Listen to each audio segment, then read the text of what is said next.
গঙ্গাসাগরে স্নানঘাট মেরামতের জন্য মহিষামারীতে খাল খননকে কেন্দ্র করে বিক্ষোভ। গঙ্গাসাগর মেলা 2026কে ঘিরে জোর কদমে শুরু হয়েছে প্রস্তুতি। ভাঙনগ্রস্ত স্নানঘাট চলছে দ্রুত মেরামতির কাজ। গঙ্গাসাগর মেলা 2026কে সামনে রেখে ইতিমধ্যে শুরু হয়েছে প্রশাসনিক তৎপরতা। প্রাকৃতিক দুর্যোগ ও ভরা কটালের দাপটে ক্ষতিগ্রস্ত গঙ্গাসাগর গোপিলমণি মন্দির সংলগ্ন 1 নম্বর থেকে 6 নম্বর স্নানঘাটে পুনর্নির্মাণের কাজ জোর গতিতে এগোচ্ছে। পাইলিং করে তার পাশে মাটি ফেলে পাড় বাঁধানো উদ্যোগ নিয়েছে প্রশাসন। এইদিকে গঙ্গাসাগর গ্রাম পঞ্চায়েতের অন্তর্গত মহিষামারী ও চণ্ডীপুরের মাঝখানে যে খালটি রয়েছে সেই খাল থেকে মাটি কাটতে গেলে এলাকাবাসীরা প্রতিবাদে সরব হন। পরে প্রশাসনের হস্তক্ষেপে বিক্ষোভ থেমে যায়। আজ স্থানীয় গঙ্গাসাগর গ্রাম পঞ্চায়েতের ভিডিও কানাইয়া কুমার রায়, গঙ্গাসাগর গ্রাম পঞ্চায়েতের প্রধান ও উপপ্রধান, সেচ দপ্তরে এসডিও, গঙ্গাসাগর কোস্টাল থানা আধিকারিকরা, সাগর পঞ্চায়েত সমিতি আধিকারিকরা এলাকাবাসীদের সঙ্গে আলোচনা করে সিদ্ধান্ত হয় খালের পাশে একটি নির্দিষ্ট অঞ্চল থেকে মাটি কেটে সংস্কার করা হবে এবং সেই মাটি স্নানঘাট নির্মাণে ব্যবহার করা হবে। তবে এলাকাবাসীদের আশঙ্কা, ভুলভাবে মাটি কাটলে ভবিষ্যতে বাঁধে ধস নামতে পারে, যার ফলে দুর্যোগ বা ভরা কাটালে বড় বিপদের মুখে পড়তে পারেন তারা। স্থানীয়দের সম্মতি পাওয়া সম্ভাব্য মাটি কাটা স্থানগুলো আজ পরিদর্শন করেন সেচ দপ্তরে এসডিও, গঙ্গাসাগর গ্রাম পঞ্চায়েতের প্রতিনিধিরা ও গঙ্গাসাগর কোস্টাল থানা আধিকারিকরা। প্রশাসনের লক্ষ্যে যত দ্রুত সম্ভব প্রয়োজনীয় মাটি সংগ্রহ করে স্নানঘাট পুনর্নির্মাণের কাজ সম্পন্ন করা। মেলা আসন্ন হওয়া যুদ্ধকালীন তৎপরতায় চলছে সব প্রস্তুতি।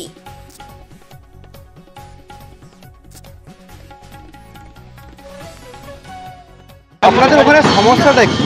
সমস্যাটা হচ্ছে যে নদীর দিকে যে মোহনার কাছে যে মাটিটা তোলার কথাটা বলছেন এসডিও সাহেব বা এক্সিকিউটিভ ইঞ্জিনিয়ার সাহেব বা বিডিও সাহেব, আমরা সেখানে বলছি যে ওইটা যদি কাটা হয় ওটা তো পলি মাটি, ওটা ভেঙে যাওয়ার সম্ভাবনা বেশি।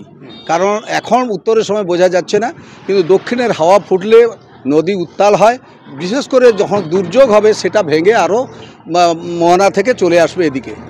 তো সুতরাং আমরা এখানে যাতে না করে ভেতরের যে আইফাট খাল আছে যেটা মজে যাওয়া প্রায় 200 থেকে 250 মিটার, সেইখান থেকে মাটিটা যদি কভার করা যায় আর তাতে আমাদের কোনো আপত্তি নেই। কালকের আপনারা গ্রামবাসীরা ওখানে প্রতিবাদ করছিলেন, প্রতিবাদ করার পরে কি প্রশাসন গিয়ে বন্ধ করেছিল কাজ? না, হ্যাঁ বন্ধ করে এখন বর্তমানে কি বন্ধ আছে? আজকে বিডিও সাহেব নিয়ে সবাইকে বসে হ্যাঁ, আপনারা কি এতে কি খুশি? অন্য অন্য যে জায়গা থেকে মাটিটা নেওয়ার কথা আমরা প্রস্তাব দিয়েছিলাম সেই জায়গা থেকে নিলে আমাদের কোনো আপত্তি নেই। কি নাম আপনার? কানাইলাল মন্ডল। বাড়ি কোন জায়গা? বাড়ি বিষ্ণুপুর।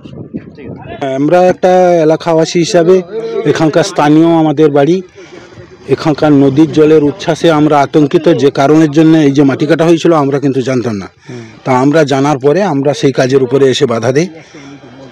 ওদিক থেকে কানাই মণ্ডল এক্স পঞ্চায়েত সদস্য বিষ্ণুপদ পাত্র এবং আমি অনিল মণ্ডল, আমরা তিনজনে এলাকার মানুষ আমাদের খবর দেওয়ার পরে যে তোমরা এসো।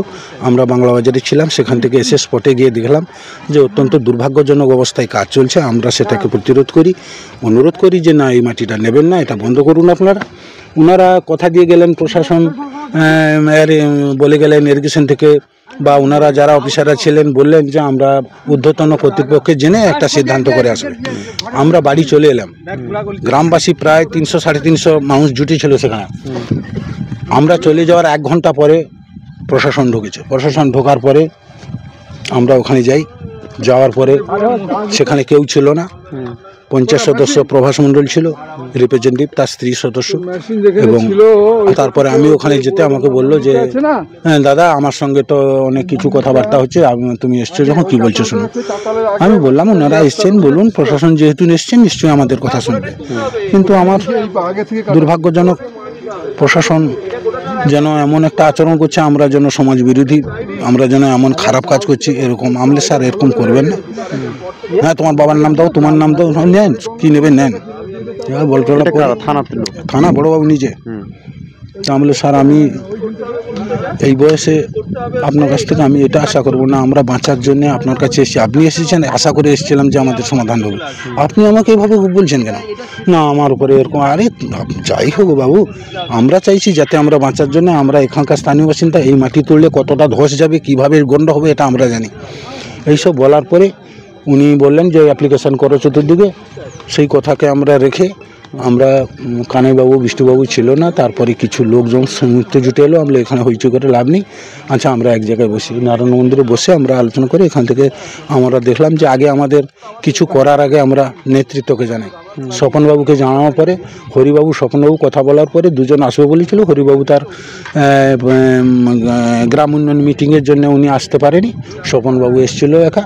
স্বপনবাবু আসার পরে এখানে বসে আমাদের সঙ্গে একটা আলোচনা হয়ে বললো গঙ্গাসাগর মেলার স্বার্থে মাটির যে প্রয়োজনটা, মেলাটা না হলে তো এই অবস্থা, সবাই সহযোগিতা করে। তো স্বপন কেন বললো, স্বপন আমরা যাই হোক না কেন আমরা গঙ্গাসাগর মেলার বিরোধী নয়, মেলাটা হোক কোনো রকম রক্ষা হোক, সরকার বিভিন্ন রকম চেষ্টা করছে স্থায়িত্ব করার জন্য, যতক্ষণ না হচ্ছে এরকম হবে, তবে এই মাটিটা অন্তত রক্ষা করো আমাদের বাঁচার জন্য।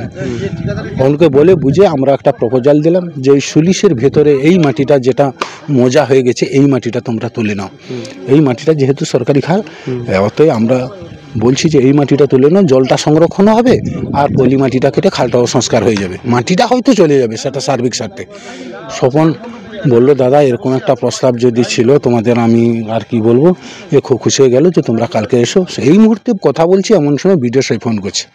বিডিও সাহেব ফোন করে স্বপনবাবুকে বললো যে এলাকার মানুষের সঙ্গে সন্তুষ্টজনক, আমি না অত্যন্ত প্রীত সাথে তা কথাবার্তা শোনার পরে আমি বললাম স্বপ্ন ঠিক আছে, পঞ্চায়েতে আমরা যাচ্ছি।